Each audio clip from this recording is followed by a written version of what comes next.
Olá, meus amigos e amigas do mercado imobiliário. O Open House Podcast, esse podcast de negócios, tem a honra e a satisfação de receber esse nosso convidado, né, Marcos? Exatamente. Você que nos assiste e nos ouve, ajuda a gente seguindo no Open House Cast no Instagram e no Open House Podcast no YouTube. Este podcast hoje é o patrocínio da Betino, da Terra Viva Imóveis, de Jampa Shopping e de Marcos Benjamin Imóveis. Aqui, com a presença hoje do líder de nossa categoria de corretores de imóveis. Líder nacional, né? Isso. Nosso presidente João Teodoro. João Teodoro, muito obrigado pela sua presença. Prazer imenso aqui desse podcast, né, Marcos? Exatamente. É uma honra lhe receber e uma honra poder ouvir todas as suas histórias, a sua experiência. Seja bem-vindo. Muito obrigado. Eu agradeço pela receptividade e quero começar cumprimentando aqui os meus amigos corretores de imóveis aqui do estado da Paraíba. E toda a população da Paraíba, naturalmente, que nos está ouvindo, porque afinal de contas nós vamos falar sobre o mercado imobiliário e as pessoas às vezes pensam que o mercado imobiliário interessa só ao corretor de imóveis, né? Mas não, o mercado imobiliário interessa a todas as pessoas. É por isso que a gente faz um trabalho que acaba envolvendo, né, sentimentalmente até as pessoas, porque afinal de contas nós proporcionamos também a aquisição da casa própria, mas não só. O mercado imobiliário ele é negócio, né? De modo geral, o cidadão que compra, que vende, que adquire para alugar, por exemplo, enfim, há uma série de atividades quer ter uma renda passiva, no mercado, né? Exatamente. Então, um mercado muito abrangente, né? E todo o pessoal que estiver ouvindo vai certamente ter a oportunidade de compreender um pouquinho mais do mercado imobiliário, não só aqui da Paraíba, mas de todo o Brasil também. Então, agradeço a vocês pelo convite e agradeço a Deus pela oportunidade de estar aqui com vocês. É isso muito aí. Feliz. Agora a gente vai mostrar para todo o Brasil, até porque esse podcast todo mundo nos ouve e vai nos assistir, com a graça de Deus. E a gente vai começar aqui o nosso entrevistado, nosso convidado. E eu gostaria que você fizesse essa pergunta inicial, que seria que eu gostaria que todo mundo soubesse um pouco mais da vida e como foi a trajetória do nosso presidente João Teodoro, né? Exato, presidente. Ontem eu estava ouvindo lá um resumo um pouco, né? Porque a gente não consegue resumir. Aliás, a gente conseguiu resumir num bom vídeo, né, a sua história. Eu fiquei realmente emocionado, porque a gente hoje vê João Teodoro, presidente nacional do COFES, você ter todo aquele glamour, aquela questão, mas a gente não sabe realmente a trajetória que foi para o senhor chegar até ali, né? O senhor foi, trabalhou um período, né, como engraxate menor de idade, né? Fugiu de casa, foi para Curitiba, é de Maringá. Então, assim, uma história fantástica, pessoal. Recomendo, dê uma pesquisada lá no YouTube, que vocês vão se emocionar também e se inspirar. Mas, presidente, conta só um pouquinho aí, vamos na parte onde o senhor chegou no mercado imobiliário. Por que o senhor entendeu ali, nossa, o que o mercado imobiliário ele nos fascina, mas onde foi que o senhor chegou? Em que momento? Eu vou chegar rapidamente lá, ok? Na verdade é o seguinte, eu acho até interessante esse comentário que você acabou de fazer sobre a minha trajetória pessoal, né, de vida, que eu comecei realmente como criança. Eu trabalhei desde cedo, desde os 7 anos de idade eu já trabalhava para ajudar a sustentar a nossa família, que era uma família grande, nós éramos 7 irmãos, e o pai e mãe pobres, né, muito pobres mesmo, analfabetos praticamente. Minha mãe sabia mal assinar o nome, o meu pai também mal assinava o nome, porque nós, depois que aprendemos, ensinamos a eles, entendeu? Então foi uma coisa assim bem interessante. Mas uma coisa que eu lembro com muito carinho do meu pai é que ele, apesar de ser meu analfabeto, ele sempre pensou nos filhos. Então ele dizia, não, vamos morar na cidade porque os meus filhos precisam estudar para não ter a mesma dificuldade que eu tenho como pessoa semi-analfabeta, como era ele. Então eu guardo com muito carinho a lembrança do meu pai, meu querido pai, já falecido, mas que era só amor para com os seus filhos. Já tinha essa preocupação, né, com os filhos, né? Porque às vezes você pensa que a pessoa ela quer retrair, a pessoa que é do interior, né, quer blindar, quer proteger, mas de fato não, ele tem que se arriscar, foi para a cidade, levou... Olha, eu tenho uma vida assim, mas meus filhos, eles merecem mais, né? Isso acho que todo pai que ama. E esse amor excessivo do meu pai foi, inclusive, para dar continuidade, né, na história, fez com que eu fugisse de casa, porque nós morávamos em Maringá. Maringá, naquele tempo, era uma cidadezinha pequena, tinha cerca de 30 mil habitantes, E eu queria mais da vida, né? Eu sempre fui mais ambicioso. Não dá para eu ficar aqui na expectativa de arranjar um emprego formal e ficar aqui ganhando 3, 4, 5 mil reais por mês Maringá a era vida muito inteira. pequena, Eu precisava demais. E aí eu cogitei ir para Curitiba porque queria fazer o curso de edificações, né, na Escola Técnica Federal do Paraná. E só havia por lá esse curso. Então eu queria ir para lá, mas o meu pai se negava a me autorizar de todos os meios possíveis, porque ele jamais queria perder o contato com os filhos, né? E aí eu combinei com a minha mãe, a minha mãe concordou, falou, filho, você tem realmente que procurar seu destino, porque aqui as coisas vão caminhar devagar para ti. Então ela me arranjou R$50, 50 cruzeiros novos na época. Novos, isso. E era talvez o equivalente hoje a R$50 mesmo, um pouco mais talvez, mas era muito pouco dinheiro. E eu peguei um ônibus menor de idade, você veja que aventura, né? Porque era até proibido um menor de idade viajar sozinho. Mas eu hoje consegui. é difícil, né? Mas naquela... Eu consegui naquela época viajar sozinho e saí de Curitiba, de Maringá para Curitiba. Cheguei em Curitiba às 6 horas da tarde. Começava já o sol a desaparecer, né? E eu precisava arranjar um lugar para ficar. Então, peguei a minha mala, saí carregando. Naquele tempo nem mala de rodinha tinha. Era uma mala deles. Tinha que levar no punho mesmo. Era outros tempos, né? Outros tempos. Fabiano, e saí com a mala até que eu encontrei uma placa escrito Hotel Maringá. Eu falei, opa, aqui é mesmo, é aqui que eu vou ficar. Já se familiarizou com Era que idade, João? Que idade, João? Eu tinha 15 anos. 15 anos. Incompleto. Você saiu da cidade, foi para a cidade grande, né? Que não era uma cidade grande. Realmente com a cara e a coragem, né? Cara e coragem, foi uma aventura. Estava na cidade pequena, sem perspectiva, foi para uma cidade grande, porque às vezes o pessoal fala, eu vou para uma grande cidade, já tem lá um emprego certo, ou tem alguém que pode te dar um suporte. Ele foi com a cara e com a coragem. Eu fui com a cara e a coragem mesmo. E menor de idade ainda, viu? Aí cheguei lá nesse hotel, encontrei lá o proprietário que estava, na verdade era uma pensão, né? Muito singela e tal, mas tinha o nome de hotel. E aí ele me convidou. Comecei a conversar com eles, que era de Maringá, e ele disse, não, eu não sou de Maringá, mas eu tenho parentes em Maringá, eu gosto do nome, por isso botei o nome de Hotel Maringá. Ok. Aí me convidou para ficar no hotel, né, para resumir isso. Sim. E eu disse para ele, olha, infelizmente eu só tenho 50 cruzeiros, como é que nós vamos fazer? Aí ele, não, 50 cruzeiros novos dá para você pagar 3 dias de hospedagem. E eu tenho amigos que podem te arranjar o que fazer aqui para você ganhar dinheiro. Bom, beleza, então vamos experimentar. Aí me instalei lá. 2 horas depois apareceu um cidadão chamado Roberto, que morava no hotel, inclusive morava na pensão. E aí ele me chamou para conversar com esse cidadão e ele diz, eu tenho aqui alguns produtos que eu vendo e eu posso te oferecer isso em consignação, né, como se fosse um comodato. E eu não sabia o que significava nem consignação, nem comodato. Pela primeira vez ouviu que era a palavra comodato. Nem sabia o que era isso. Aí ele me explicou, não, o negócio é o seguinte, eu te entrego a mercadoria, você vai para a cidade, vende a mercadoria e volta. O que sobrar eu recebo de volta, você não paga nada. O que você vender, você paga o custo que eu te ofereço e a diferença fica para você. Olha que legal, bicho, eu gostei dessa história. É por aí, né? E era meio que um escambo, né? Um escambo informal.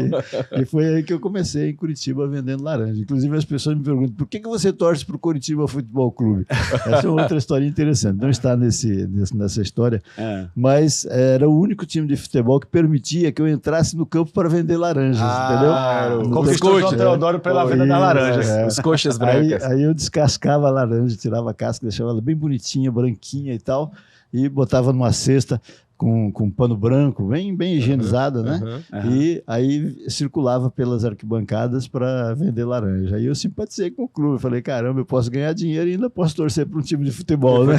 Me tornar sócio, né? Me tornar sócio. O Curitiba Futebol Clube ganhou um grande torcedor e um grande adepto das arquibancadas, das arquibancadas, é verdade. Maravilha, então, maravilha. Foi assim que eu comecei a vida lá em Curitiba, realmente. Mas ele difícil. despertou essa vontade de estudar engenharia, né?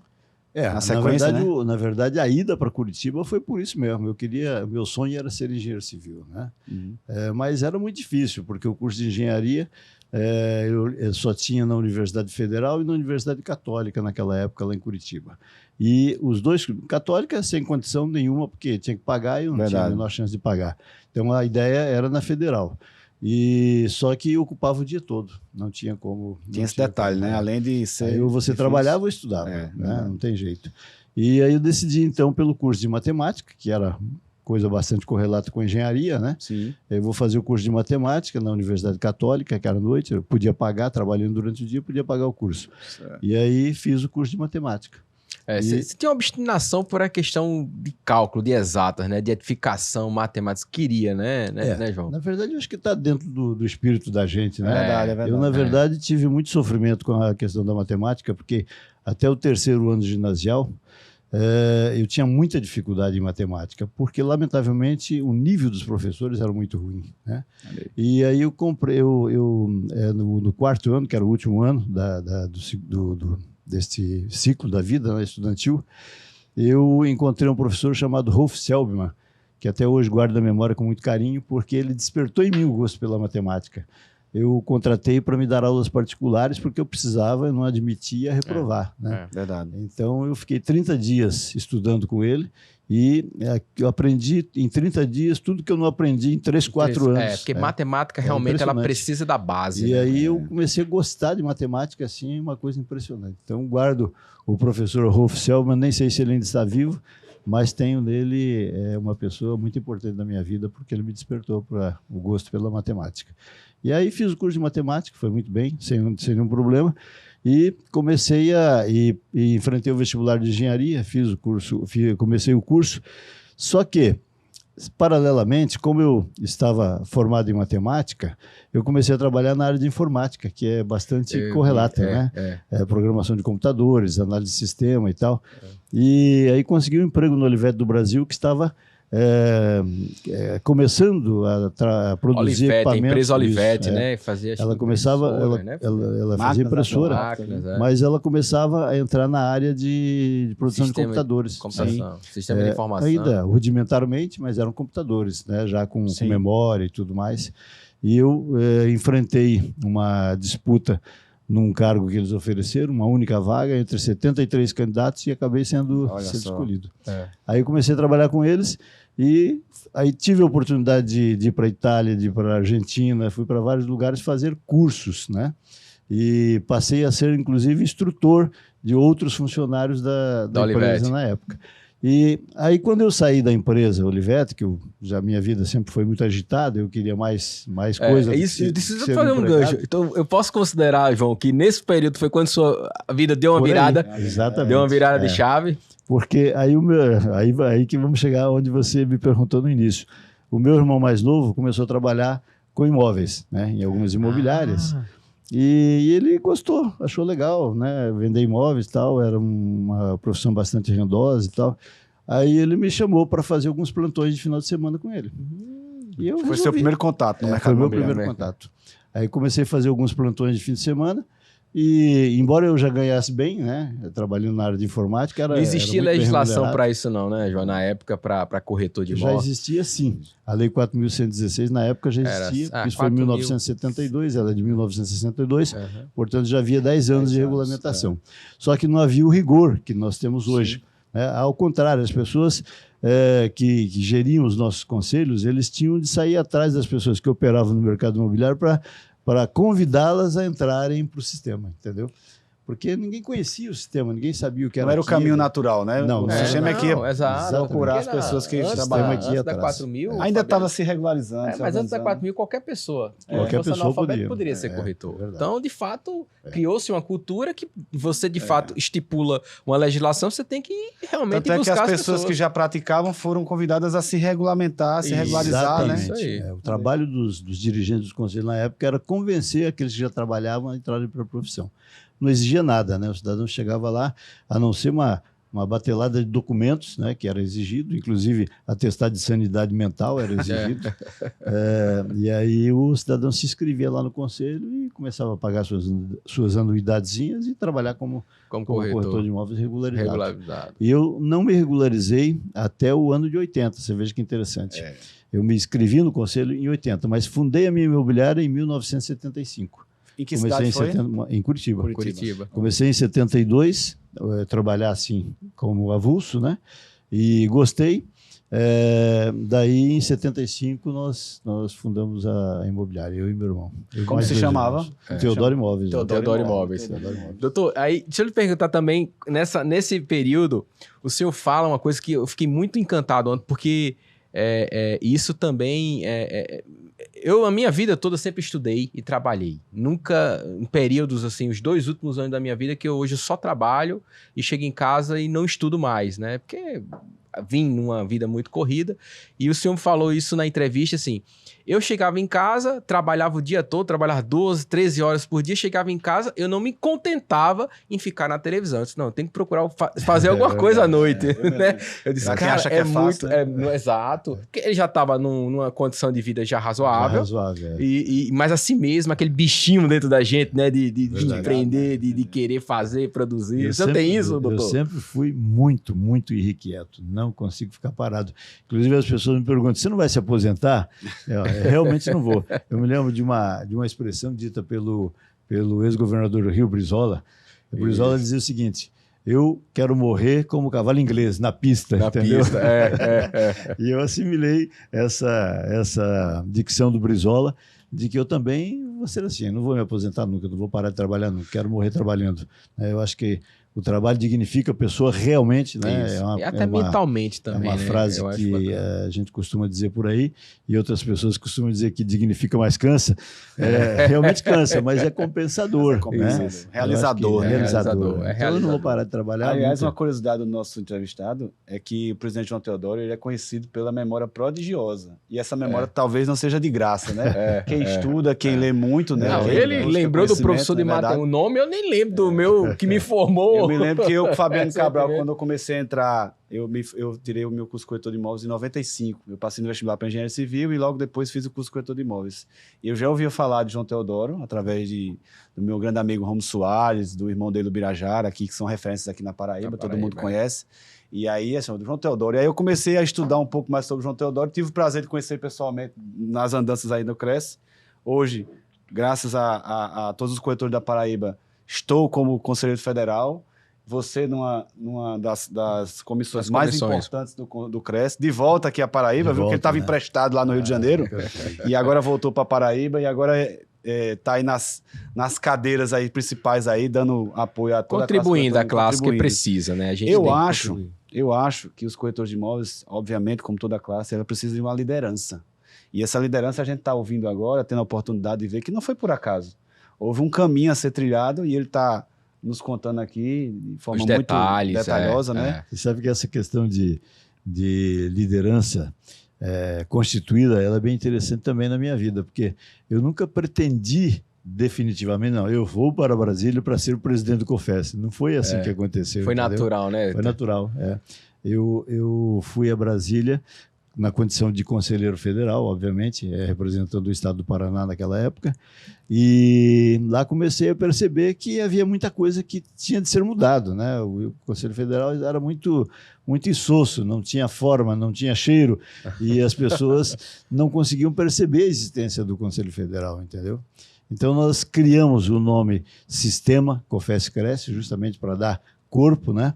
E começamos a concitar os conselhos regionais a usarem essa sigla no Brasil inteiro. Depois criamos o Colibri, que você tem aí na lapela. Sim. Enfim, foi um trabalho assim bastante, digamos assim, não com pretensão de ser liderança ou qualquer coisa assim, mas de colaborar realmente com o desenvolvimento ser gestor, da profissão. Né? Quando a gente tem essa questão de gestor, né, João? Aí depois de uma série de fatos, que não vem ao caso a gente comentar aqui, por causa do tempo, eu acabei me tornando o primeiro vice-presidente do Conselho Federal, né? E, inclusive, numa eleição disputada ineditamente, porque nunca ninguém disputou um cargo de vice-presidente, né? Se disputa o cargo de presidente. E depois ele indica a diretoria e a diretoria é homologada pelo plenário. Mas, se tiver alguém lá no plenário que queira concorrer em algum cargo e não tenha sido indicado pelo presidente, ele pode concorrer. Ele pode assim desejar. E foi assim que eu cheguei à primeira vice-presidente. O presidente Valdir Luciano me indicou para a chapa dele, e aí alguém se posicionou contrário. Não, eu também quero ser primeiro vice-presidente. Então, fomos para a disputa. aí no voto, né? E eu ganhei por 34-12, né? Essa disputa. Aí me tornei vice-presidente. Só que uma fatalidade, o Waldir Luciano, no mesmo dia em que tomou posse, passou mal e foi para o hospital. E ele, daí em Brasília, né? Mas o assunto dele era mais grave, os médicos recomendaram que ele fosse para São Paulo para que obtivesse uns cuidados mais específicos.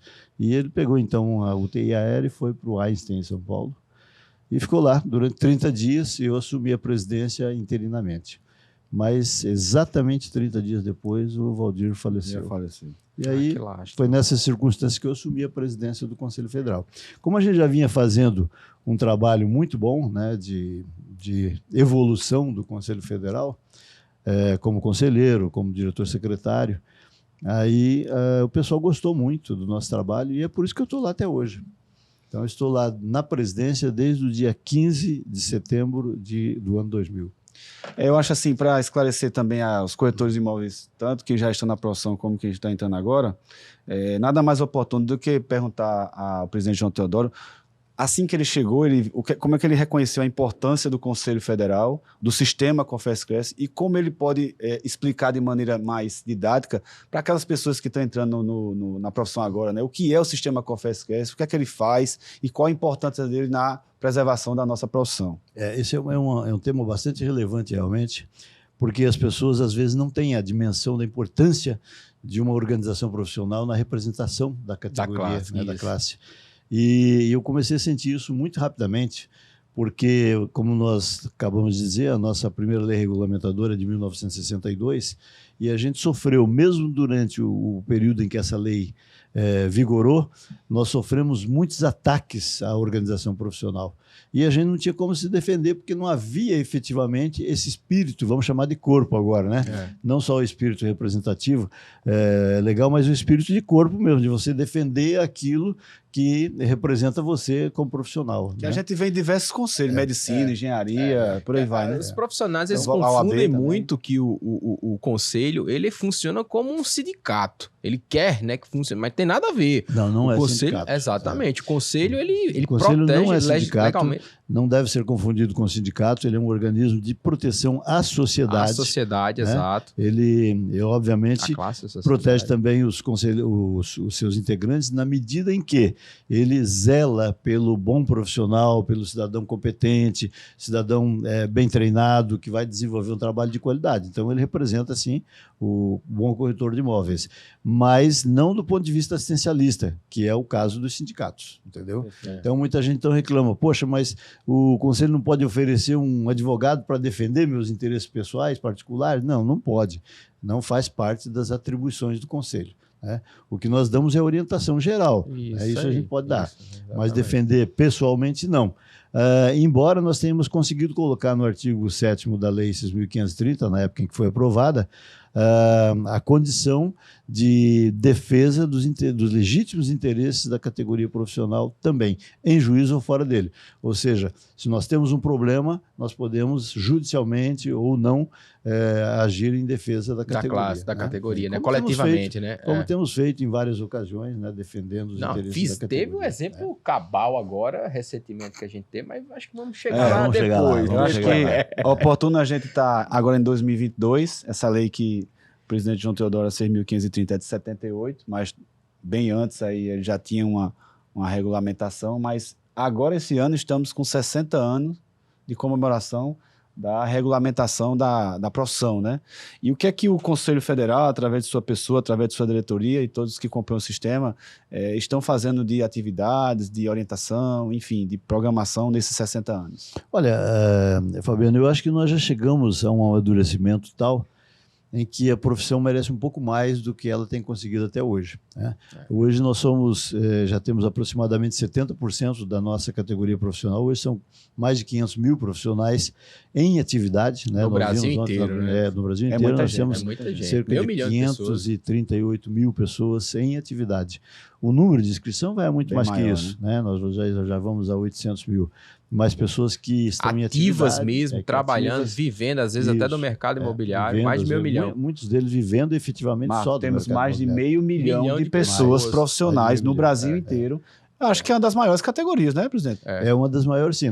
Existem 7 categorias maiores, né, com profissão regulamentada no Brasil, e nós estamos entre as 7. Entre as 7 muita maiores. gente. Eu ainda acho pouco, porque a gente está tratando de algo extremamente necessário. Você, por exemplo, eu explico para o meu cliente, olha, você às vezes você quer trabalhar, você pode ou não ter um escritório, mas um imóvel, uma casa você tem que ter. Não tem como não ter. Não tem como não ter. É por isso que eu digo para os nossos amigos o seguinte, nós defendemos o agronegócio, nós defendemos a indústria, nós defendemos o comércio, nós defendemos o turismo, porque tudo isso, tudo. Porque qualquer atividade, ela necessariamente terá de depender do imóvel. Não tem como fugir disso. Até o investimento, o investimento de dinheiro no mercado de capitais, ele é lastreado pelo imóvel. Exatamente. Então é fantástico. E é interessante que eu fiz um registro uma vez, isso já faz muitos anos, mais de 40 anos, nós tínhamos uma revista, se o nome não me falha a memória, era a revista Visão, que era de circulação nacional, e eles fizeram uma pesquisa e publicaram isso, eu tenho nos meus arquivos, inclusive, e fizeram entrevistas com 95 personalidades, né? Personalidades de todos os segmentos, artistas, juristas de renome, engenheiros, arquitetos, enfim, pessoas de realce na sociedade. E queriam saber o que essas pessoas faziam para investir os seus dinheiros, né? Sim. Porque eram pessoas com muito capital. E, por incrível que pareça, 95% dessas 95 pessoas disseram taxativamente, eu aplico no mercado imobiliário. Mercado imobiliário. Tá vendo aí, né? Toda vez eu digo aqui no podcast, eu não conheci e não conheço nenhuma pessoa bem-sucedida financeiramente falando que não tem imóveis na sua carteira de investimentos. É verdade. Todos sem têm, dúvida. todos têm. A história é meio que parecida. Em níveis maiores ou menores, Exato, mas sempre tem. Exato. O mercado imobiliário é tranquilo. Eu defendo muito o mercado imobiliário, me apaixonei pelo mercado imobiliário exatamente por isso, porque você não perde dinheiro no mercado imobiliário. Não perde. Só se você for maluco. Se você quiser, por exemplo, ter uma favela, você pega e constrói um castelo no meio dessa favela. E, obviamente, você vai perder dinheiro. Se não tiver orientação também, lógico, se não tiver orientação. Mas se você fizer um bom investimento num bom local, não tem como perder dinheiro. Até na comunidade, viu, Teodoro? Até na comunidade. Se você investiu lá perto da comunidade e ela evoluir um pouco, fica até mais caro, porque ela absorve aquilo ali. É verdade. Então realmente não tem como não perder. Experiência, é experiência do Rio de Janeiro. Faz parte. Ainda assim, ele está falando que ainda assim você ganha, porque o mercado é muito pujante. E há uma outra coisa que as pessoas dizem o seguinte, não, o mercado imobiliário é complicado porque não tem liquidez. Não é verdade que o mercado não tem liquidez. O problema é uma questão isso é uma questão de concepção. Por exemplo, quando você investe em outros ativos como ouro, ações, créditos cédulas de crédito bancário, fundos, etc. e tal, você tem lá 10, 15, 20, 30, 100 mil reais aplicados, de repente você teve uma necessidade. Poxa, surgiu um problema de doença na minha família, eu preciso do dinheiro. Sim. Aí o que você faz? Você vai lá e resgata o teu dinheiro ao preço que o mercado está pagando. Você não questiona isso. Sim, é você verdade. vai perder ou se vai ganhar. Você vai lá e resgata. Às vezes você resgata esse dinheiro com 40%, 50% de prejuízo em relação a de deságio, é isso aí. De deságio, porque você está precisando do dinheiro. Agora, o cidadão meteu na cabeça o seguinte, se eu comprar imóvel, eu não posso perder dinheiro. Aí ele vai vender o imóvel, na hora que ele precisa vender, e ele vai pedir o preço do mercado. Claro, o preço do mercado você vai vender, mas não vai vender amanhã. Vai vender, sei lá, um mês, 2 meses, vai disputar com todos os outros, né? Exatamente. Verdade. Então, mas se você chegar para mim como um especialista do mercado imobiliário, com um apartamento que está avaliado no mercado normal em R$1 milhão, e disser para mim, João, eu estou precisando de dinheiro, você me paga 500 mil por esse apartamento? Mas na hora. Claro, e se eu não tivesse dinheiro, eu ligo para um cliente meu e na hora te pago. Tem muita gente que faz isso. E esses 500, e esse imóvel que valia 500, na verdade, ele te custou 100. Ou seja, mesmo assim, você ainda teve a majoração do valor. Então, o pessoal interpreta de maneira errada a questão da liquidez. Não é que não tem liquidez, é que você quer vender o imóvel pelo preço de mercado. Quando você vende o teu ouro, o teu CDB, o teu, seja lá o que for, fundo de investimento, você vende pelo preço que as ações estão sendo pagas naquele momento, né? exato. Então, tem que ter em consideração isso. O pessoal que tem interesse em investir no mercado imobiliário tem de saber que o mercado, sim, tem liquidez. Depende só das circunstâncias. E é um mercado que não para de crescer nunca em termos de rentabilidade. Porque você compra um imóvel, um terreno num determinado local, quem investe, por exemplo, em loteamento, os caras ficam maravilhados, porque você compra um terreno hoje por, digamos, 50 mil reais, daqui 10 anos esse terreno está valendo 1 milhão, 2 milhões de reais. Não existe nenhum tipo de ativo que chegue por esse tempo, por esse lapso temporal. E com segurança, né? Tá lá, você tá vendo. E não existe, eu acho, ainda nesse gancho, presidente, da liquidez do imóvel, é a melhor garantia que o mercado quer é imóvel. Se você está precisando de dinheiro hoje, rápido, olha, preciso chegar no banco, olha, eu tenho esse apartamento aqui de 1 milhão, preciso de 900 mil. O banco na hora te dá o dinheiro. E, obviamente, pega esse imóvel como garantia. É o ativo mais utilizado para garantir. Eu trabalho com locações e administração. Para mim, pessoal, Marcos, a melhor garantia é a caução, é o seguro. A melhor garantia chama-se fiador, pessoa física com imóvel. É a melhor. Você tem liquidez, você tem... É afetado, é rápido, é muito bom. É excelente. O mercado imobiliário é fantástico. Eu queria continuar, porque ele estava falando sobre a 60 anos de regulamentação, e eu acho que ele tem muitos projetos e muitas coisas boas para nos Fala um pouquinho disso, presidente.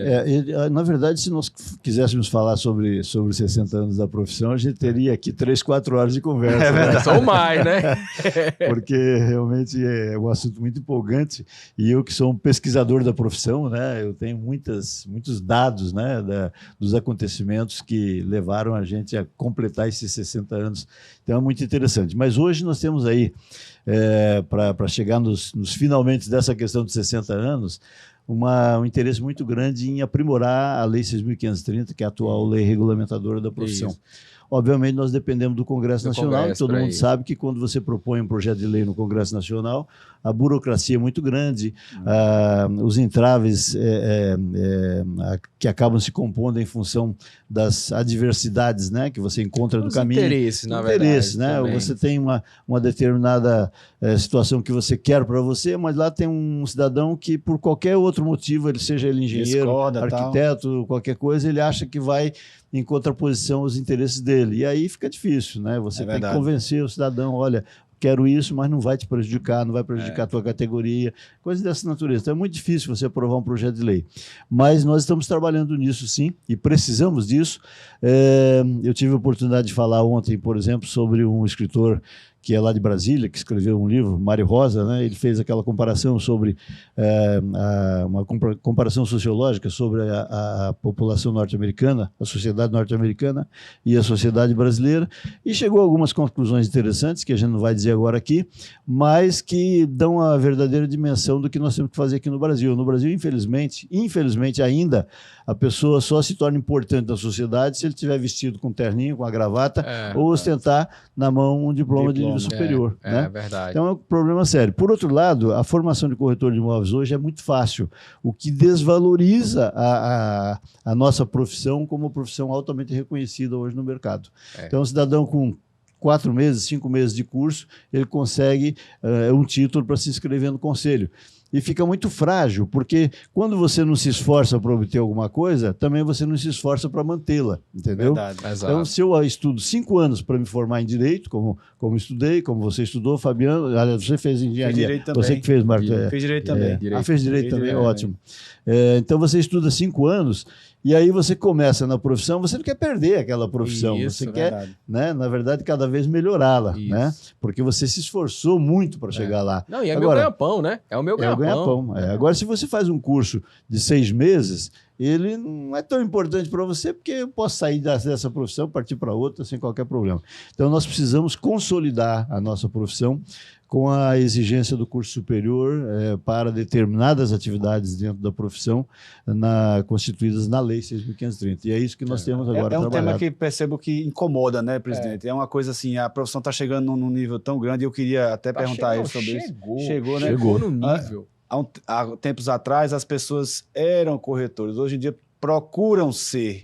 Tem outras profissões, por exemplo, eu sou engenheiro civil, mas desde sempre eu também fui corretor de imóveis. O senhor teve outras atividades e ministro também, você como professor. Eu vejo hoje muitos advogados, muitos engenheiros, até médicos, administradores que buscam a classe, né? Antigamente nós tínhamos basicamente 3 profissões tradicionais, né? Que os pais queriam para os seus filhos: a engenharia, a advocacia ou medicina. Né? Corretor de imóveis não estava nessa, não. Corretor de imóveis não estava nessa. Hoje nós já temos o prazer de ver pessoas, né? Principalmente aqueles que já têm família, que estão integradas ao mercado imobiliário, né? Pessoas se formando lá no ensino médio, não, eu quero ser corretor de imóveis. Não vou ser médico, não vou ser engenheiro, você nada, vou ser corretor de imóveis.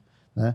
Isso é muito importante para a gente, porque isso vai dando qualidade para o profissional. Aliás, nós já temos hoje. Já temos. O nível aumentou muito, por exemplo. Melhorou muito. Nós começamos, eu me lembro que a primeira pesquisa que nós fizemos do perfil do corretor de imóveis, em 1995, pelo Instituto Gallup, indicava que nós tínhamos 23% só de profissionais do Brasil, da corretagem de imóveis, que tinham um curso superior ou estavam cursando. Não eram todos os 23 que já tinham diploma, estavam ali lutando baixo, né? Muito baixo. Hoje nós chegamos a 70% de pessoas com diploma. Já profissionais de uma área querendo migrar para a área imobiliária. E já temos o curso de gestão e negócio imobiliário, que é um curso de tecnólogo, né? 2 anos, né? 2 anos, 2 anos e meio, aí depende da faculdade, mas que é um curso de graduação e, portanto, é um curso superior, né? Já temos aí em torno de 17 mil profissionais com esse título na mão. Inclusive nós, né? Nós vamos mais além. As grandes faculdades e empresas educacionais, certamente no seu hall de cursos, de MBA e tudo mais, tem o negócio imobiliário como um dos mais procurados.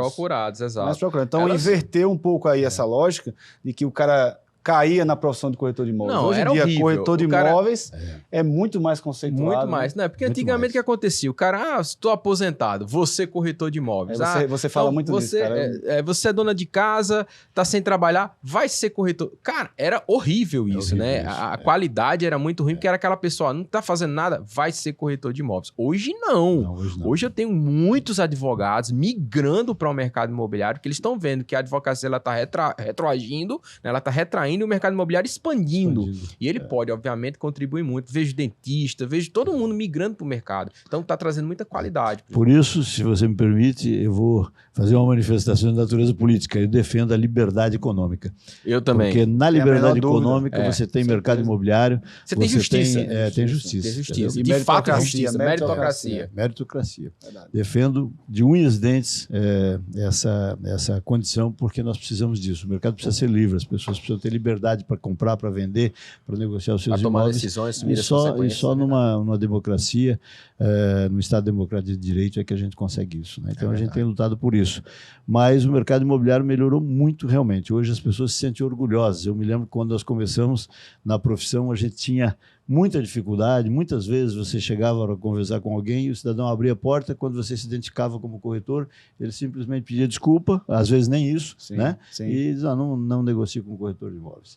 Hoje não. Hoje nós temos um reconhecimento, como tem os profissionais corretores de imóveis norte-americanos, canadenses, europeus, enfim, né? Pessoas altamente qualificadas e altamente respeitadas pela sociedade. É verdade. E isso nós temos conseguido aqui no Brasil exatamente com esse trabalho que a gente vem desenvolvendo junto ao Conselho Federal e aos conselhos regionais de corretores. Presidente, fala um pouco sobre essa abrangência da profissão de corretor de imóveis. Por exemplo, nos Estados Unidos, os realtors, e certamente o Conselho Federal tem muita conexão, tem diversas oportunidades até para os corretores de imóveis brasileiros. Eu gostaria que você falasse um pouco sobre essa abrangência, essa oportunidade que o COFES foi buscar.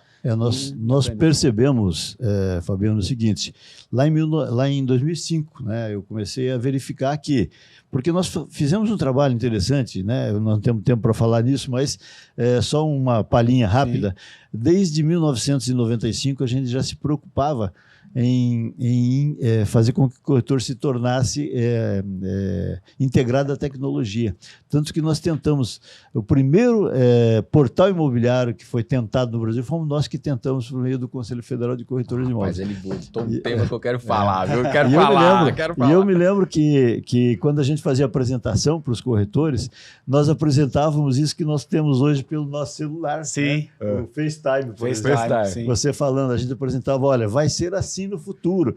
E o filme mostrava isso. Uma pessoa no seu lar, lá tranquilo, vendo na frente da televisão, de repente toca o telefone, ele pega o telefone, aparece a imagem da filha, do filho, que está lá na Austrália, que está lá nos Estados Unidos, lá no Canadá, conversando com ele. A gente já mostrava isso em 1995. Veja que interessante. Muita gente achava distante, né? Mas hoje em dia veio muito rápido. Né? Veio muito rápido. A tecnologia ela é rápida. Então nós percebemos, né, em 2005 que a gente precisava expandir o mercado, porque começava a haver muita negociação internacional, entendeu?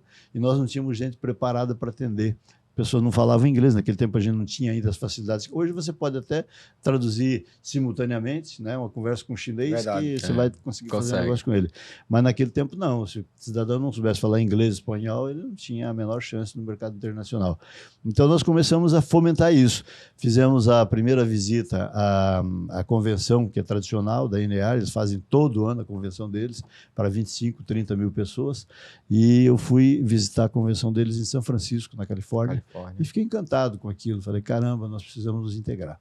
Para quem não conhece, a NA significa? National Association of Realtors. Seria uma associação que contempla os corretores de imóveis. A palavra realtor, na verdade, é uma palavra inventada pelos americanos, né, para definir corretor de imóveis. Na verdade, uma contração, né? Contração. E ela foi inventada e registrada, é marca registrada da INEAR nos Estados Unidos. Tá? O Realtor é muito respeitado mesmo. O Realtor, ele tem, tanto que ele pode, fé pública, ele tem um poder, a gente aqui no Brasil, a gente pode equiparar um tabelião. A gente vai chegar lá, viu? A gente vai chegar lá. Eu também acho. Tem um projeto nesse sentido. Nós acabamos de criar agora, por exemplo, o SGR, que é o Sistema de Governança e Registro de Contratos, documentos, Não, mas peraí, doutor, vamos chegar aí, vamos um pouquinho antes. Mas deixa eu lhe fazer uma pergunta. A gente já falando dessa questão da tecnologia, eu falo isso muito com os meus alunos, vamos lá. A tecnologia, se eu vamos mentalizar 10 anos atrás, a figura do corretor de imóveis ela se fazia muito necessária para você mostrar, argumentar um imóvel, até fazer uma apresentação. Hoje a gente vê as plataformas, né, digitais, que sejam os sites, até os sites do próprio corretor tem aquele vídeo de 360 graus, as câmeras especiais. Então, isso está sendo substituído. Então, a figura do corretor hoje, né, a meu ver, eu queria que o senhor pairasse aí sobre isso, ela se faz muito relevante no estudo, na questão técnica, na questão documental, na due diligence, se o senhor concorda com isso, porque um grande centro, né, a gente tem a experiência lá que as plataformas digitais elas estão vindo substituir, porque não é o mercado, é de todos os mercados. Até a medicina, a telemedicina. Hoje o médico está atendendo em São Paulo, atendendo um paciente aqui em João Pessoa. Tudo bem, a telemedicina é um avanço muito grande, eu concordo contigo. E há operações, inclusive, feitas à distância. À distância, né? Exato. Mas eu te pergunto, essa operação vai ser feita sem o médico? Jamais. Exato, sem o médico, exato. Não, o tete a tete, eu digo para meus alunos, não tem como. Você pode fazer um vídeo lindo, bacana, mas qual é o seu objetivo? É captar o cliente. Beleza, ele vai chegar. E quando ele chegar, é você com ele. Como é que vai ser essa relação? Mesmo que você venda um imóvel totalmente online, você precisa manter um contato direto, como isso que nós estamos fazendo agora aqui, né? Olho no olho, conversando com a pessoa, ainda que eu tenha que fazer abrir uma call conference, né? Por uma dessas plataformas e conversar diretamente com o cliente. Porque o cliente, na hora que ele vai comprar um imóvel, não basta ele ver, não basta ele visitar o imóvel, mesmo que seja virtualmente ou presencialmente, não importa, mas ele quer alguém que oriente ele. Caramba, eu vi aqui que tem esse luminário aqui. Como é que funciona isso? Por que foi instalado aí? O cliente quer saber isso. Essa questão técnica. E tem que ter uma pessoa do outro lado para explicar, para orientar. Então o corretor tem que estar lá, de qualquer forma. Agora, de todo modo, principalmente aqui na América Latina, de um modo geral, você sabe que nós somos muito do toque, né? Do olho no olho, do tete-a-tete ainda, da humanidade, relacionamento pessoal, então, o que a gente tem percebido hoje aqui é o seguinte, não obstante o uso da tecnologia de maneira muito intensa, que aconteceu inclusive agora durante a pandemia e forçou a utilização da tecnologia, houve uma evolução muito grande, mas o corretor, ele tem sido requerido presencialmente na hora de finalizar o negócio, com toda certeza. Então, eu acho que a tecnologia ajudou muito. Se você pensar, por exemplo, numa cidade como São Paulo, como Belo Horizonte, ou aqui mesmo, em João Pessoa, né, a dificuldade que em dados momentos você tem de transitar pela cidade, quando você, presencialmente, para mostrar 20 imóveis para o cidadão, você levava 15 dias por causa do trânsito, das dificuldades de acesso. Hoje você faz isso em 2, 3 horas. Né? Pela internet, mostrando exatamente essas caminhadas virtuais pelos imóveis e tudo mas mais. O senhor falou bem, aí o cidadão escolhe lá, dentro desse grupo de imóveis visitados virtualmente, 3 ou 4 que lhe interessa. Bom, esses eu quero ver pessoalmente. Aí vai. Os canais de comunicação eles ficaram mais abrangentes e facilitadores. Tá facilitador. Uma coisa que cresceu bastante depois da pandemia e agora, nesses tempos atuais, são as possibilidades de que o corretor de imóveis, o profissional do mercado imobiliário, tem como demonstrar seus produtos e, assim sendo, como você consegue transmitir essas informações para o cliente. Hoje em dia você tem redes sociais, Instagram, e-mail, Facebook. Facilitou também a interação entre os profissionais, que antes a gente tinha uma certa dificuldade. Hoje você interage tranquilamente. Inclusive, nós estamos criando, né? Você disse que vai falar daqui a pouco do SGR. Nós estamos criando, ontem deliberei com o pessoal da empresa que cuida disso, a criação de um chat, entendeu? Um chat registral, ou seja, eu posso conversar com você e isso fica registrado. Fica gravado, né? Fica gravado e vai servir como prova judicial.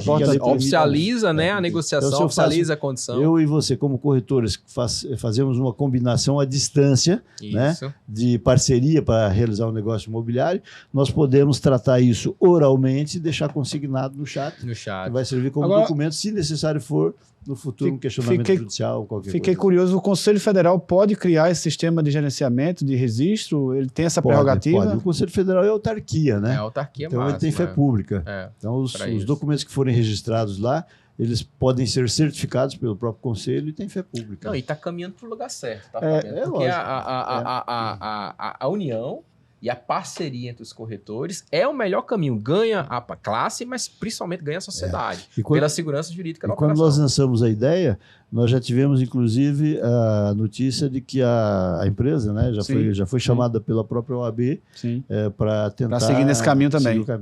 Eu pergunto isso porque, assim, tem oportunidade lá no Conselho Federal, mas sei, e a gente pode dizer a toda a classe corretor de imóveis, que existe mais uma situação, uma condição em que o Conselho Federal, com fé pública para poder organizar e estruturar toda a classe, tem a oportunidade de dar outra coisa que nós estamos criando, né? Nós estamos antecipando, viu, Marcos, no SGR. Certo. Nós estamos criando também a possibilidade, porque você sabe que o preço da escrituração imobiliária é diferenciado no Brasil todo. É verdade. Varia de tem estado, lugares que cobram uma fortuna para fazer uma escritura imobiliária. E então o que nós estamos fazendo por meio do SGR é o seguinte: se você tem um cartório, tem aqui uma escritura em João Pessoa, que vai te custar para escriturar aí R$3.000, se você quiser baixar esse custo, nós temos vários cartórios integrados conosco que fazem a escritura para você manda só os documentos, ele faz a escritura lá e te devolve já com todo porque pela lei eu posso fazer em qualquer cartório do Brasil. Exatamente. Tá? Então nós vamos forçar, né? Com isso a gente quer forçar a barra para baixar os preços. Até porque esses valores, que são taxas, impostos e emolumentos, eles são até proibitivos de algumas negociações imobiliárias. Em alguns casos eles até atrapalham. Inviabilizam. Eu já tive casa imobiliária lá que o cara não vou fechar negócio porque essa escritura vai ficar muito cara. Isso. Esse TBI, enfim. É porque não existe. Os cartórios eles criaram uma tabela que, olha, um imóvel o registro do imóvel de R$100.000 é o mesmo custo escritura do imóvel de 500 mil. Absurdo, né? Mas aí eles cobram, às vezes, cobram pelo valor. Mas a prefeitura, ela arbitra... mas a prefeitura é diferente. Ela dá uma subsistência para aquele imóvel. Então, se ele é grande, obviamente, tem que pagar uma alíquota maior ou um preço... a alíquota é incedida sobre esse valor. Mas o cartório, não. Ele é um mero declarador, né, da operação. Então, não tem sentido. O custo operacional é o mesmo, né? É o mesmo. Então, não tem sentido. É muito bom isso aí, viu, presidente? Eu não sabia não, muito bom. Vamos já começar a anunciar isso. Se vocês quiserem, tem vários cartórios que, olha, eu faço por 1.300 escrituras. Eu já estava fazendo isso informalmente. Eu tenho um amigo escrevente em Natal. Então, quando a escritura realmente ela fica muito cara e às vezes chega a inviabilizar o negócio, eu peço, jogo para lá, ele traz, ele vem aqui em João Pessoa, porque ele é daqui, mas ele é concursado lá, no cartório de lá. E ele vem aqui, lavra a escritura, obviamente o registro a gente faz aqui. Perfeito. Mas eu consigo reduzir 40%. o valor da escritura. Então, reduzir. o cliente fica fascinado. E está existindo um movimento agora de que, antigamente, né, os cartórios eram dados às famílias. E hoje em dia, com os hoje não tem concursos, mais isso, os corretores, os tabeliões estão entrando em contato. Mais uma informação importante, porque você, corretor de imóveis, dono de imobiliária, cara, e tabelião. está nos procurando. Eu já recebi diversos tabeliões que nunca passaram lá na imobiliária e falaram, prestar serviço e tudo mais. Aí vem o Conselho Federal e lança essa ferramenta, esse sistema de gestão e registro, que vai forçosamente baixar os preços, gerar novos negócios. E, assim, é mais um ponto a considerar que o Conselho Federal... Mais um ponto positivo. Positivo. Né? Para você que da classe isso. corretor de imóveis, que não tem assim, a oportunidade e a percepção de ver que o Conselho age nesses bastidores, montando tudo isso aí. Mas né? tem a questão da representatividade, né? Eu tenho tido a oportunidade de conversar com os nossos colegas e dizer o seguinte, olha, eu como João Teodoro não sou ninguém. João Teodoro é apenas um cidadão. Mas João Teodoro, presidente do Conselho Federal, é outra história. É outra história. Entendeu? É verdade. A hora que eu precisar de defender os interesses da categoria, do Congresso, na Justiça, no Legislativo, onde quer que seja, não vai João Teodoro, vai o presidente do Conselho Federal. Do Conselho Federal. E a nossa instituição ela é respeitada hoje. Né? Nós chegamos, recentemente, tivemos aquele episódio do Decreto 11.165. Fala um pouco mais, por favor, presidente. O Decreto 11.165 foi um decreto feito sorrateiramente, né, por alguns interesses escusos, e induziram o presidente da República em erro. Né? E acabaram colocando no meio de um monte de papel. O presidente deve ter milhares de papéis para assinar diariamente. Sim. E babá, foi assim. E hoje é tudo eletrônico, né? Diligenciou sem, obviamente. E publicou um decreto exatamente no dia em que a gente estaria comemorando a abertura do nosso encontro comemorativo. Nós estávamos lá, isso foi né? proposital, né, presidente? Acho que isso foi proposital. Eu acredito. Foi proposital, que é para... Rapaz, justamente um depoimento. Eu estava lá no Congresso, mais de 1.600 corretores de imóveis presentes. Todo mundo se confraternizando lá. Internacionais presentes. Palestrantes de diversos segmentos. Olha, um evento fantástico para a categoria comemorar exatamente os 60 anos. E na abertura, né, presidente? Conta aí, foi que teve a grata tragédia de surpresa. A tragédia, né? Ingrata surpresa.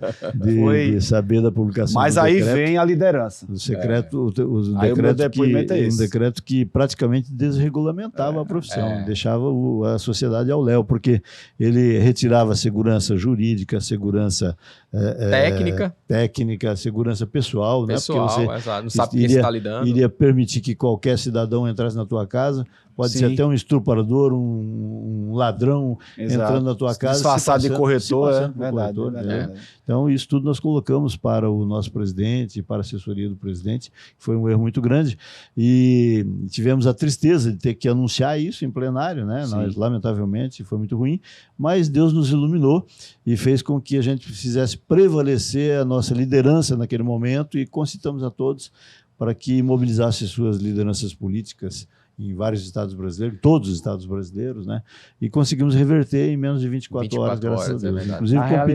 Inclusive com pedido de desculpa formal. E foi rápido, no outro dia, né? No outro dia pela manhã, né? Então não chegou nem a 24 horas. Gravou, então, um vídeo, né? Um videozinho pedindo desculpa. E eu tive a honra de receber o telefonema dele próprio para dizer, errei. Ligou para você, presidente da República. Jair Messias Bolsonaro. Exatamente. Olha a relevância da nossa categoria. Olha aí. Na realidade, colocamos à prova a representatividade parlamentar no momento em que fomos prejudicados com esse decreto, que a gente não tinha a menor ideia de onde veio. Não, Fabiano. A sociedade, é verdade. Porque a gente presta um serviço à sociedade. E tem uma situação em que o Conselho Federal combate, que muitas pessoas não sabem, que é a lavagem de dinheiro. Sim. Também. Isso aí, presidente, muito importante, não é verdade? A lavagem de dinheiro é uma obrigação que foi instituída pela Lei 9.613, lá em 1998 ainda, ela é lá de 1998, e a primeira resolução, que é a resolução 001 do COAF, foi feita em parceria com o Conselho Federal, para a gente fazer essa interação. E depois ela foi evoluindo, obviamente, a lei inclusive foi modificada, tem uma outra lei que modificou vários aspectos da lei 9.613, eu não me lembro o número dela, mas ela inclusive responsabilizou também as pessoas físicas, porque antes ela responsabilizava só pessoas jurídicas, né? As empresas, né? E o Conselho Federal residualmente, né, como vários outros conselhos federais também, né, o de advocacia, o de engenharia, enfim, todos aqueles que controlam alguma atividade que, de alguma forma, possa mexer com essa história de lavagem de dinheiro, né, o mercado imobiliário é muito suscetível a isso. Verdade. Então, somos somos residualmente responsabilizados pela lei para fiscalizar a lavagem de dinheiro. Até o contraventor, Fabiano, até o contraventor, ele quer investir em imóvel. Até o contraventor. Para você ver a segurança que dá. O cara ganha o dinheiro na lavagem, a primeira coisa que ele faz é comprar imóvel. Exatamente. Porque ele sabe que ali o dinheiro dele vai estar protegido. Vai estar protegido e vai estar crescendo. Vai estar crescendo e vai lavado, né? Presidente, há males que vem para bem. Então, nesse episódio todo, né, saímos fortalecidos. Sim, né? saímos fortalecidos porque, ineditamente, né, não tem nenhum fato na história nossa de república de alguém que tenha conseguido revogar um decreto em menos de 24 horas. Então, nós conseguimos isso. E isso foi justamente pela representatividade política dos vários conselhos regionais que nós temos. Né? O Rômulo, por exemplo, aqui na Paraíba, quando presidente, ele fazia um trabalho muito forte junto aos políticos da Paraíba. Parlamentares, né? Para ajudar a gente lá. Inclusive a Lei 10.795, de 2013, né? Deixar aqui um registro, ela teve uma mais grande parcela mesmo de apoio aqui da Paraíba. Né? O deputado Inaldo Leitão, na época, foi governador, né? Foi deputado. Foi deputado. Foi presidente da Assembleia, se não for a memória. Não, Câmara da Assembleia. Ele era o relator do nosso projeto de lei. Brasília. E a gente teve muita dificuldade para aprovar esse projeto, que era um projeto que veio salvar, né, os conselhos de classe no Brasil inteiro depois. Verdade. E tivemos um apoio muito grande aqui da Paraíba, por causa da capacidade de articulação dos conselhos regionais junto aos seus deputados, senadores e pessoas que, de alguma forma, têm alguma influência junto aos poderes constituídos da nossa República. E de modo que, por exemplo, no dia 9 de agosto, quando aconteceu a publicação do decreto, só no dia 9 nós protocolizamos no Congresso Nacional 19 decretos legislativos para neutralizar o decreto do Planalto, entendeu? E já tínhamos 22 outros prontinhos, só não deu tempo no dia 9, mas seriam no dia seguinte protocolados. Eu sei que o Conselho Federal, Marco, tem, por iniciativa da presidência, da diretoria, tem uma agenda parlamentar. E essa agenda parlamentar existe em todos os projetos de lei e de interesse da categoria, né, presidente? É verdade. A agenda nós criamos faz 10 anos aproximadamente, e todo ano a gente renova ela. Fazemos uma análise de todos os projetos de lei que, de alguma forma, interfiram com o mercado imobiliário ou com a categoria profissional. Mesmo que não tenha, nominalmente, corretor de imóveis ou o mercado imobiliário, mas, por exemplo, FGTS nos interessa muito. Tem a ver com o mercado interessa imobiliário. o mercado, interessa a sociedade, então a gente também analisa de interesse. Olha, então, todos esses projetos, esse ano foram 86 projetos, se não me falha a memória, colocados na agenda, a gente analisa cada um deles e determina se somos favoráveis, contrários ou favoráveis com ressalva. Dá um parecer, né? Dá um parecer. E orienta nossos parlamentares. Né? Porque o ministro da Economia, né, o Paulo Guedes, ele em 2018, um ano antes da pandemia, ele deu uma queda na taxa Selic, que era para justamente motivar os bancos a emprestar o dinheiro. Uma coisa ineta no país. Fomentar o mercado. Porque ele entende que o mercado imobiliário, a relevância do mercado imobiliário para a economia nacional. É que todo mundo quer um imóvel, todo mundo quer investir em imóvel. Então agora, eu queria dizer para você uma coisa sobre essa questão da Selic. É importante a gente deixar esse recado para os nossos colegas corretores de imóveis. Então, muita gente me pergunta, caramba, mas está difícil vender um imóvel hoje com financiamento, porque o juro médio está em 9,5%, 10%. Né? Um pouquinho mais, um pouquinho menos, mas uma média aí de 9,5%, 10%. E aí o cara assina um contrato e vai ter que enfrentar esse contrato a vida inteira? Não vai ter que enfrentar. Por quê? Porque se vier de novo um episódio como esse, que baixa a taxa Selic para 2% e, consequentemente, os juros de financiamento imobiliário vai baixar muito, né? Vão baixar muito, você simplesmente faz a portabilidade do teu contrato. Ou para outra instituição, ou para o próprio banco, porque o banco não quer perder a fidelização do cliente de longo prazo. Isso né? aí. E ele vai certamente acompanhar. Isso é um exemplo claro do dinamismo do mercado imobiliário. Hoje em dia, ninguém quer perder negócio no mercado imobiliário e os próprios bancos estão vendo esse filão aí, como diz, a gente não pode perder negócio. Mas eu vou além, Fabiano, da segurança, da questão jurídica, do direito muito presente no mercado imobiliário nessa questão, porque os exemplos que a gente tem aqui, todas as classes em que eles afrouxaram, né? Eu posso dizer que afrouxaram a qualidade no serviço, na prestação, nas leis, elas tiveram prejuízo para a sociedade, para a pessoa que consome o serviço. Eu dou o exemplo da Uber. A Uber, quando entrou no Brasil, o cara te atendia em carros luxuosos, então, assim, era um serviço um pouco mais caro, mas você sentia... Você recebia aquele preço, né? diferença. Hoje você vê uma decadência. Por quê? Porque ela realmente abriu. Então, esse decreto, ele viria fazer isso com a nossa sociedade. Então, a gente segurou no momento certo. Então, não isso tem como. importante. O Brasil hoje ele tem um sistema de controle profissional que é inédito no mundo, né? A gente, inclusive, tem recebido várias delegações de muitos países para vir conhecer o nosso sistema, como funciona e tal, para tentar implantar lá. Claro que não é tão fácil assim, porque depende de disposições constitucionais, né? E mudar a Constituição em qualquer país é difícil. Mas, enfim, a nossa organização profissional, ela faz parte da nossa cultura. E não é porque, por exemplo, o Brasil quer ingressar na OCDE, né, que a gente vai mudar essa estrutura de controle profissional. Porque o que importa é a gente oferecer segurança jurídica, segurança institucional, né, para a pessoa, né, e, enfim, fazer com que as pessoas que negociam no mercado imobiliário, seja para aquisição para pessoal, mas como investidor. Ou como Então, investidor, não o que importa, o investidor quer, o fundo, ele quer a segurança. segurança. Ele quer a segurança que o mercado é regulamentado e que o imóvel dele vai valorizar. E a segurança é que traz isso. Exatamente.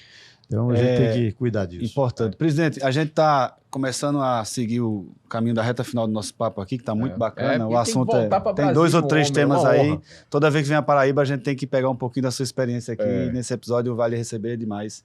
Com grande satisfação. Tem um ditado popular, Fabiano, que diz o seguinte, que o diabo é temido não porque ele é mau, mas porque ele tem experiência em fazer maldade, entendeu? Então, uma coisa que eu considero muito importante para todos nós, né, na vida é a experiência.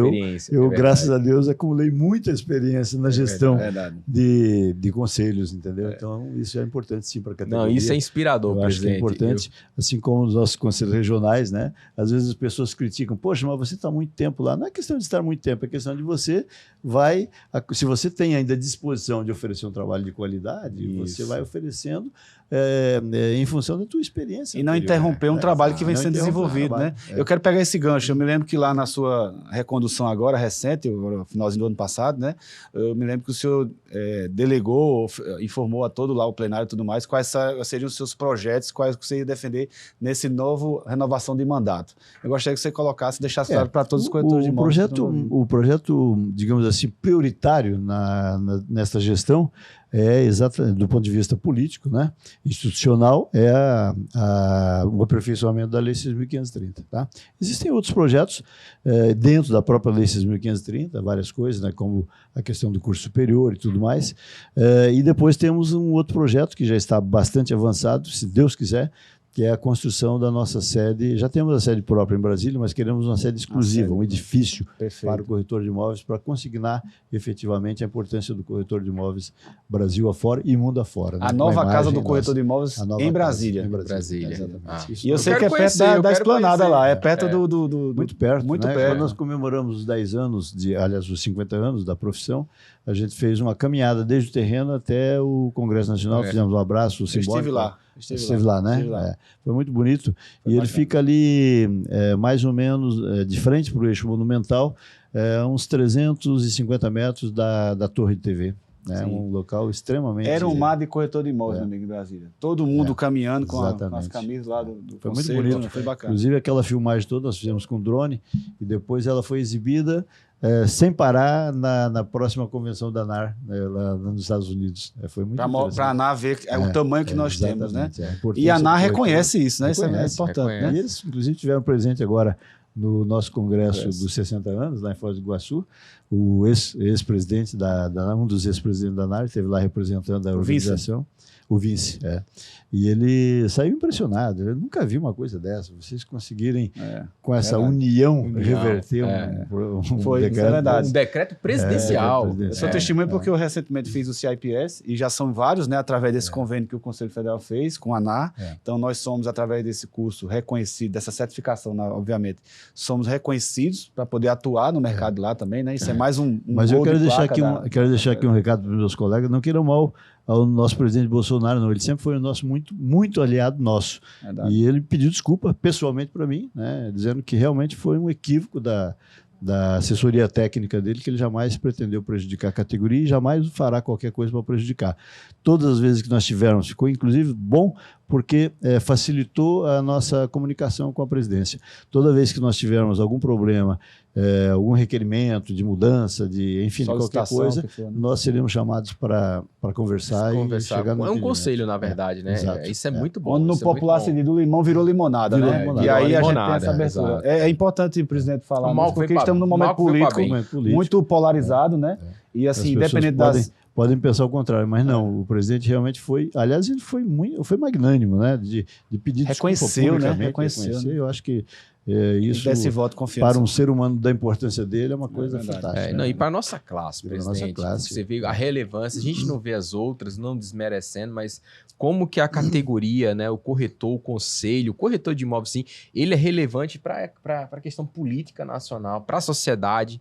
É uma das profissões que nos meus estudos eu entendo que ela vai ser meio que perene, ela vai se perdurar. Algumas serão extinguidas, mas essa se tornará perene. Sem dúvida. Sem Né? dúvida. Aquela que era desmerecida, era o patinho feio, agora ela É vai se tornar claro tão que relevante. Tá se claro que tornando. as coisas nunca são estáticas, né? Elas sempre evoluem. Exato. E nós teremos de evoluir também, naturalmente. Exato, Né? Mas exato. a nossa profissão ela está definitivamente sedimentada, não tem como retornar. Eu tô vendo que Marcos trouxe o livro aí, né? Encerra que É o bom, homem tem que bom viajar. finalizar. Esse aqui é o livro que fala dos 60 anos da profissão dos corretores Exato. de imóveis.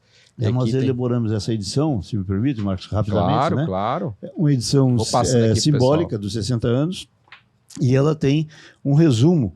Né? Claro que você não tem como contar uma história toda de 60 anos em algumas páginas, mas ela dá um resumo bem interessante dos acontecimentos mais importantes durante esses 60 anos que acabaram por sedimentar a profissão organizadamente no Brasil. Muito bacana. Presidente, eu sei da sua agenda muito lotada, muitos compromissos. A gente Ulisses, quer dar um testemunho aqui, agradecer demais, porque sua agenda aqui na Paraíba foi muito extensa. Agradecer o curto espaço de tempo que você pôde nos agraciar com sua presença, seu compartilhamento de experiência, informações e novidades e novos projetos do Conselho Federal. A gente quer agradecer muito através do podcast, aqui o Open House Podcast, eu e Marcos, Olha isso nós aqui, somos... Fabiano. Olha só que Olha lá. fantástico, cara. rapaz, olha lá, João Teodoro lá. Que ano era isso, João? Essa foto deve ser de 2005, por aí. 2005. Olha só que Para quem acha que o caminho é curto, né? Tem muita Essa estrada foi aí, né? Foi uma demonstração, porque os conselhos regionais tinham dificuldade de adquirir computadores, né? Sim. Então nós fizemos um esforço concentrado para adquirir um monte de computadores. Para distribuir né? para no os sistema conselhos. inteiro, né? Perfeito, perfeito. Presidente, eu gostaria que você deixasse suas considerações, o recado para a classe como um todo. O Brasil todo vai nos ouvir, vai nos assistir, porque esse podcast vai ser transmitido, obviamente, em todas as mídias sociais, nos podcasts da vida. Então, fica à vontade para Eu quero primeiro agradecer a Deus a oportunidade e agradecer a vocês pelo convite e deixar aqui o meu abraço forte aos corretores de imóveis do estado da Paraíba. Você sabe que eu tenho uma ligação muito estreita com a Paraíba, sou inclusive investidor aqui, né? Ele é cidadão pessoense. Do estado da Paraíba, cidadão pessoense, gosto muito daqui. Estava até comentando com o Rômulo quando vínhamos para cá, caramba, bicho, se eu tivesse condição de largar tudo e vir morar aqui nesse maravilhoso sol, essa Paraíso, praia, né? o tempo Tranquilidade, todo. né? Tranquilidade. Mas com o mercado firme. Mercado ativo, né? Então eu quero deixar aqui o meu forte abraço a todos os corretores de imóveis daqui e dizer que a gente se coloca à disposição, né? O Conselho Federal está lá, mas está também aqui presente, inclusive na pessoa do Fabiano, na tua pessoa, Marcos, e de tantos outros colegas nossos que estão aqui. E estamos juntos aí. Tá bom? De certa maneira, a Paraíba é bem representada, né? E o Conselho Federal reconhece sim, isso. Paraíba, O presidente Bira, né? Paraíba Rômulo nos realmente tem sido- representando lá em Brasília. Paraíba tem hoje um conceito organizacional que é reconhecido em todo o Brasil, né? Isso realmente é Uma agilidade propagado, muito né? Eu não quero aqui fazer apologia não, mas meu amigo Rômulo Soares, ele tem uma capacidade executiva muito grande, entendeu? E eu tive o prazer de convidá-lo desta vez para ser o nosso diretor-secretário, e ele está deixando absolutamente boquiabertos todos aqueles que dependem do trabalho dele como diretor-secretário. Ele realmente faz um trabalho Isso é muito bom. importante falar, né? verdade. Entre todos os CRES, assim, o CRES da Paraíba, como é que ele está em relação, assim, Está em termos muito de bem, desempenho? muito bem, tal? muito bem, muito bem. Assim como os também do Brasil, né? Temos É, vários o conselhos mercado, bem, né? perfeito. Vários O conselhos. mercado ele está concomitante então com o conselho, ou o conselho está com o mercado, né? Eu acho que as duas coisas, né? Os conselhos evoluíram muito também, os conselhos regionais. Claro que alguns conselhos têm mais dificuldade. Você pega um conselho, por exemplo, lá do Acre, né, que é pequenininho, tem muita dificuldade. Então o a gente do tem que Rio, ajudar. presidente, muito o apoio, do né? Rio, eu vejo que, apesar da nossa cidade ser muito forte, um grande centro, mas o conselho, ele não consegue acompanhar justamente porque é uma cidade grande, né? É mais difícil de você gerir. Melhorou bastante, mas é um desafio. Mas agora, Mas é um desafio, mas agora eu acredito que se a gente conseguir implantar o que a gente pretende com o SGR, por exemplo, a fiscalização eletrônica, Isso. a gente vai dar um impulso muito grande na gestão dos conselhos. E só precisamos contar com o apoio das imobiliárias. E vai muito engajamento também. Os corretores têm que se engajar e têm que abraçar o conselho. É o corretor, nós- na verdade, né? Porque nós queremos transformar a fiscalização num auxiliar do mercado e não num entrave. no entrave, então entendeu? num sancionador, né? Um penador. Aí precisamos da colaboração das imobiliárias. Então, vai- Presidente, eu queria agradecer demais. Sei que o senhor tem um nós compromisso, temos tem um um voo daqui a voo. pouco. Então vamos encerrar, né? Mais uma vez agradecendo a todos vocês pela gentileza de nos convidar e estamos à disposição.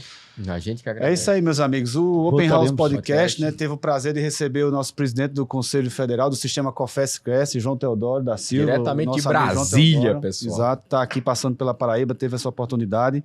Agradecer mais uma vez aos nossos patrocinadores, a Betino Apostas Esportivas, a Terra Viva Imóveis, o Jampa Shopping e Marcos Benjamin Imóveis. E agradecer e pedir a você a nossa colaboração, vai lá, nos segue, curte, né? Clica o sininho. Não, Clica no sininho lá no YouTube, segue nosso canal, Open House Podcast, Open House Cast no Instagram, curte, compartilha, comenta, nos ajuda, porque a informação para o mercado imobiliário aqui está sendo bem propagada, bem discutida e é de fato relevante para o mercado e para os profissionais da área. Muito obrigado a todos. Hoje foi com o nosso presidente João Teodoro e nos próximos episódios mais pessoas relevantes do mercado e dos negócios imobiliários. Um grande abraço e até a próxima. Fiquem com Deus. Tchau. Tchau. Abraço.